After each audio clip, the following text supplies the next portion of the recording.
નમસ્કાર. અત્યારે ગુજરાતના સિંધી પરિવારમાં શોખની લાગણી છે. તેનું કારણ છે ભાવનગરમાં રહેતો ફટનાની પરિવાર. તેઓ વેકેશન મનાવવા માટે ગયા હતા મનાલી. આ કાળઝાળ ગરમીમાં જ્યારે આખું પરિવાર સહપરિવાર વેકેશન મનાવવા માટે મનાલી ગયું હતું ત્યારે તેમને રસ્તામાં અકસ્માત મળ્યો, જેના કારણે પરિવારના મોટાભાગના લોકો ગંભીર ઇજાગ્રસ્ત છે અને બીજા લોકો આ આખી ઘટનામાં પોતાનો જીવ ગુમાવી ચૂક્યા છે, જેના કારણે અત્યારે સિંધી સમાજ અને ભાવનગરમાં આખી આ ઘટના ચર્ચાનો વિષય બની છે. તો કઈ રીતે આ ઘટના બની તેની વિશે માહિતી આપું તો અત્યારે જે ડેડ બોડી છે તેમના પોસ્ટમોર્ટમ માટે મોકલી આપવામાં આવ્યું છે અને સાથે જે ઇજાગ્રસ્તો છે તેમને હોસ્પિટલમાં ખસેડવામાં આવ્યા છે, જ્યાં તેમની હાલત ગંભીર છે. લગભગ 150 થી 200 ફૂટ જેટલી ખાડી હતી, ત્યાં તેમની જે કાર હતી ઇનોવા ક્રિસ્ટા કાર, જે સારી કાર હતી, તે ત્યાં આખી જે કાર ઢસડી પડી હતી. તેનું કારણ છે એક તો રાતનો માહોલ હતો. લગભગ રાત્રે 3:30 થી 4 ની વચ્ચે આ ઘટના બની હતી. આ બની છે તે નેશનલ હાઈવે પર બની છે, નૂપુર હાઈવે જે કહેવાય છે, ત્યાં આ ઘટના બની હતી, જે મનાલીથી જતા તરફ આવતો હોય છે અને ત્યાં ચંબા પાસે આવતો હોય છે અને ત્યાં આ ઘટના બની છે.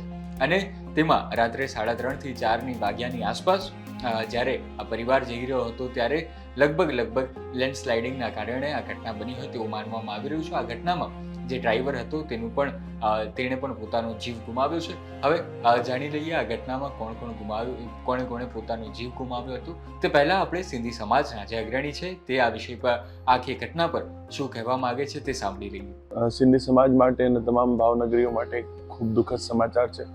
રાત્રે 3:30 વાગ્યાની આજુબાજુ મને કોલ આવેલું કે અમે હિમાચલ પ્રદેશમાં પ્રવાસ માટે ગયેલા હતા અને અમને અકસ્માત નડ્યું છે, એવું મયંકભાઈનો કોલ હતું. તો તાત્કાલિક મેં હિમાચલ પ્રદેશ તંત્ર સાથે ડિઝાસ્ટર સાથે વાત કરીને તે લોકોને સ્થળે સુવિધાઓ મળી લે અને સારવાર મળી લે તેના માટે વાત કરી. ટોટલ 9 જણા ફતનાની ફેમિલી અને ભોપાણી ફેમિલીના આ પ્રવાસમાં ગયા હતા, જેમાંથી 4 જણા અત્યારે સારવાર હેઠળ છે અને 5 જણાનું દુઃખદ અવસાન થયું છે.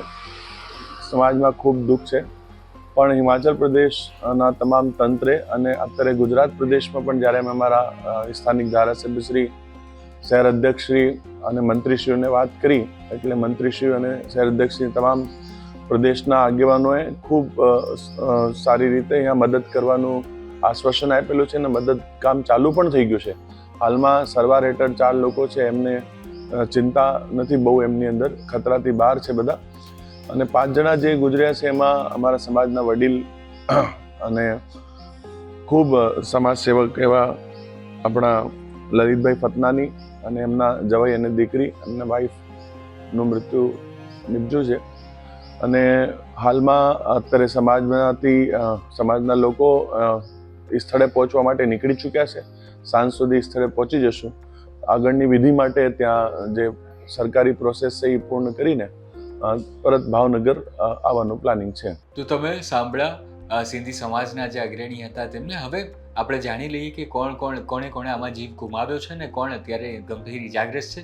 તો આમાં જે ફટનાની પરિવાર અને ભોપાણી પરિવાર, આ 2 પરિવાર હતા, બંને સાથે ગયા હતા અને તેમાંથી લલિતભાઈ ફટનાની, સોનિયાબેન ફટનાની, પ્રિયંકભાઈ ભોપાણી, કાજલબેન ભોપાણી, દિવ્યાંશુ ભોપાણી અને સાથે જશવંત કુમાર જે છે તે ડ્રાઈવર હતા, હિમાચલમાં જ રહે છે, તેમણે પોતાનો જીવ ગુમાવ્યો છે. તો બીજી તરફ આપણે જોવા જઈએ તો ઘાયલ લોકો છે, તેમાં મયંકભાઈ લલિતભાઈ ફટનાની, ફોરમબેન મયંકભાઈ ફટનાની, જીયાંશ મયંકભાઈ ફટનાની અને પ્રિયાંકભાઈ ભોપાણી, આ 4 લોકો જે છે તે અત્યારે સારવાર હેઠળ છે અને તેમના વિશે કોઈ અત્યારે માહિતી નથી આવી રહી. પણ અત્યાર સુધીમાં જે માહિતી હતી તેમાં 6 લોકોએ પોતાનો જીવ ગુમાવ્યો છે, તેમાં એક ડ્રાઈવર હતા અને 5 જે સિંધી સમાજના સભ્યો હતા તેમણે પોતાનો જીવ ગુમાવ્યો છે.